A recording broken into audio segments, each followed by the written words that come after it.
Hello everyone, I am Haydel Antolin, and in this video, I am going to solve problems regarding these topics. First, we have friction forces, then parallel axis theorem, centroids, composite area, product of inertia, and mass moment of inertia.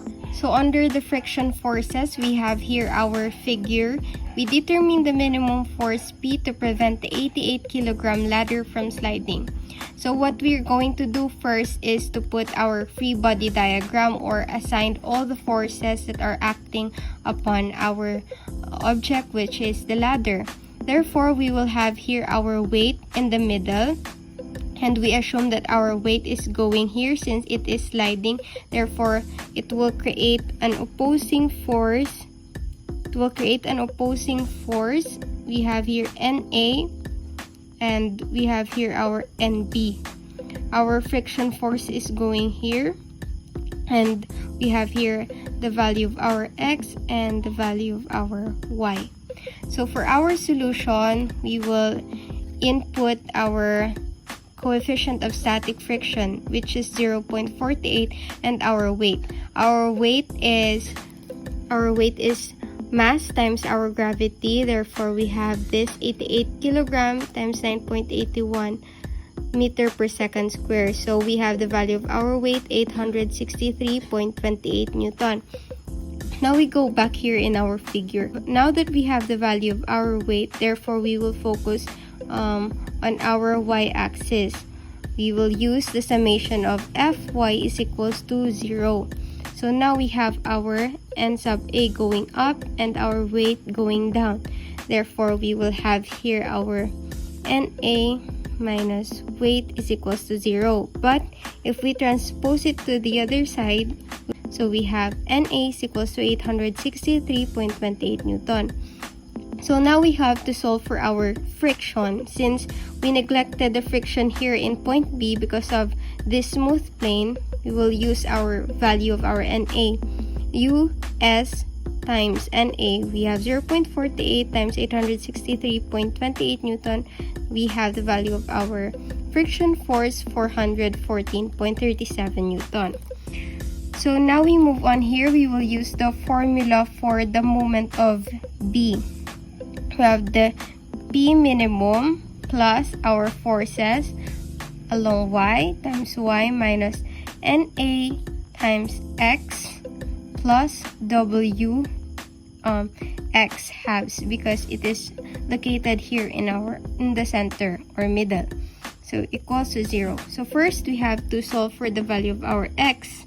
We have 15 meter cosine 30 degrees is equals to 12.99 meter. The value of our Y is 15 meter sine 30 degrees. So we have 7.5 meter. What we're going to do here is to distribute the values.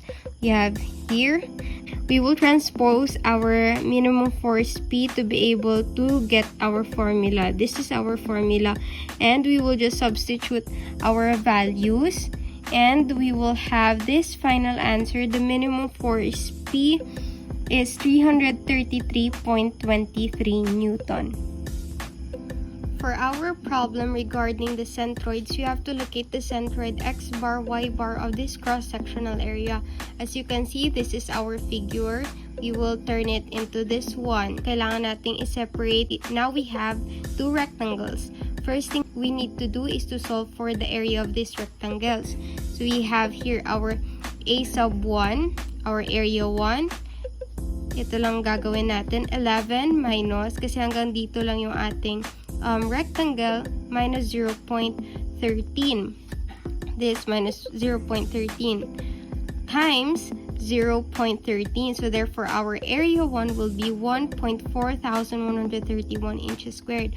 For our area 2, we have here our 12 inches, kasi ganito kalaki yung ating rectangle 2. Therefore, we have 12 times 0.13. We have 1.56 inches squared.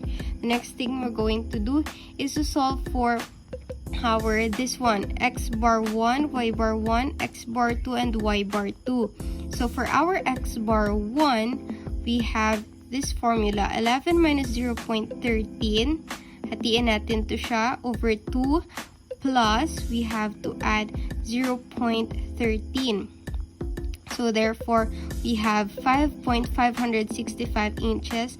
For our y sub 1, we have 0.13. This one divided by 2, we have 0.065 inches. Next, we have x bar 2, the same with the value of our y bar 1. Then for our y bar 2, we have to divide our length here, the 12 inches, we have 6 inches. So our formula here is this one, x bar A is equals to the summation of area times x bar. Ang gagawin lang natin dito is to transpose our area, this one. Ang magiging formula na natin is x bar is equals to A1 x sub 1 bar plus A sub 2 x sub 2 bar over A. So ang gagawin lang natin is to substitute all the values that we computed earlier. So ang x bar natin will going to be 2.679 inches. For our y bar, we have here, substitute lang din natin, same formula lang for our x bar. Papalitan lang natin yung x bar into y bar. So we have here substitute, and then our y bar will be 3.179 inches. So as you can see, the centroid, our x bar and y bar for the cross-sectional area is 2.679 inches and 3.179 inches. Under the parallel axis theorem, 4 blocks have the same mass with 28 kg and a distance of 10 meter to this cm of a system. Determine the inertia of the system when the axis of rotation passes through the cm of the system. Determine the new inertia of system when the axis of rotation is moved to the left with a distance of 15 meter from the cm of the system using the parallel axis theorem. So it is said that we have here our 4 blocks with the same mass, 28 kg, and a distance of 10 meters. So solution for our A, we have the inertia of our cm here. This is our cm. Is equals to the summation of m r squared. So this is our formula. Since we have 4 blocks, therefore we have 4 multiplied by 28 kg times 10, our distance, squared. Therefore our inertia, the inertia of the system, is 11,200 kg meter squared. So the new inertia of the system, our axis of rotation here will be moved here to the left. So with a distance of 15 meter, our new inertia is equals to the inertia cm plus md squared. We will just substitute here 11,200 kg meter squared plus the value of our m, 112 kg. We will just multiply 28 times 4, and we have the distance 15, our new distance, squared. Therefore our new inertia will going to be 36,400 kg meter squared.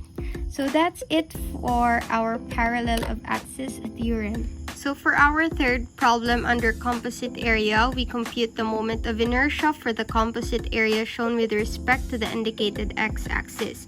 So as you can see in the figure, it is a composite shape. So therefore, pwede natin siyang ma-separate into 3 figures. We have here our circle, rectangle, and triangle. So first, we will create a table for us to solve it much easier. So, ang gagawin natin dito, we will put our figure 1 circle, rectangle, and triangle for figure 3. So, isolve natin dito yung moment of inertia, Ix bar. So, ang formula na ito, itong nakikita nyo rito, nakuha natin yan sa moment of inertia for composite shapes. As you can remember, there is a table for given formulas. So, ang gagawin lang natin is to substitute. We have, for the circle, we have Ix bar is equals to 28.16. The same with here. Pero ang formula lang natin dito is width times height cube over 12. We have 666.67. For our triangle, we have base times height cube over 36. We have 111.11. So next, we will solve for the area na naman. Ang gagawin lang natin is the same for our formula of the area for different shapes. For our A1, A sub 1, we have 25.13. A sub 2, we have 80. 1/2 times 4 times 10, 20 for our figure 3. Then next, we will calculate for the distance. As you can see here in the figure, we have 2 cm. Nasa taas siya ng x-axis natin, therefore it is positive. 2 plus 4r over 3 pi. Ang distance naman natin for, yung nakikita nyo dito na formula for distance is nakuha rin natin yan sa distance for the moment of inertia for the composite shapes. Therefore, we have 2 plus, i-substitute lang natin yung value. We have the distance of 3.69 or 3.70. We will just squared it. D squared is equals to 13.67. Now we have here 10 over 2 minus 2. We have 5 minus 2. We have negative 3, 9. The same lang yung process na gagamitin natin dito. And yung distance niya is squared lang natin. So, in order to solve for our moment of inertia, we will have this formula, the summation of Ix bar plus area d squared. So, we have here for our figure 1. I-substitute lang natin with our area times distance squared. And then we have here all the values here in our figure 2. Then for all the values of figure 3, we will just substitute it. And we will have this final answer. The moment of inertia for this composite area with respect to the indicated x-axis will going to be 2,305.09 centimeter to the 4th power. So for our fifth problem, under the product of inertia, we have to determine the product of inertia for the shaded area with respect to the x and y axis. So as you can see here in our figure, dahil it is a symmetrical object, therefore the value of this one will be equal to 0. So our product of inertia is equal to the summation of this product of inertia bar plus x, y tilde times a. So here we will just substitute all the forces acting on this object. So we will just substitute all the given values. So we have 0 because this is a symmetrical object plus 3.5 times 3 times 7. Then we have to add this one times 9.5 minus the 0 plus 3.57. You have to subtract the unshaded part. So we have 3.5 times 7 pi 2 squared. So our product of inertia will going to be 390.37 inches to the 4th power. For the last problem that we have under the mass moment of inertia, find the mass moment of inertia of the object about an axis perpendicular to the screen passing through point A. The slender rods have a mass of 18 kg per meter.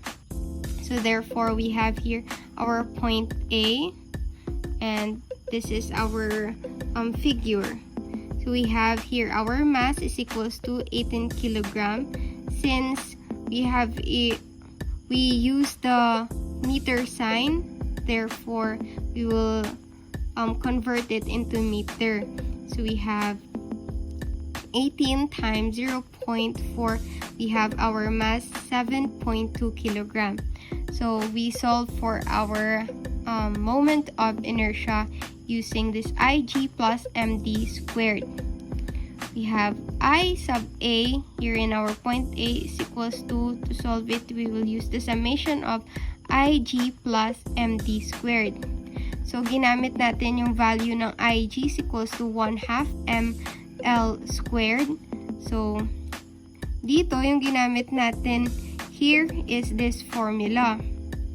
So therefore, i-substitute lang natin. Our M is 7.2 times our distance is 0.2 meters here squared plus, gamitin natin ulit yung formula here.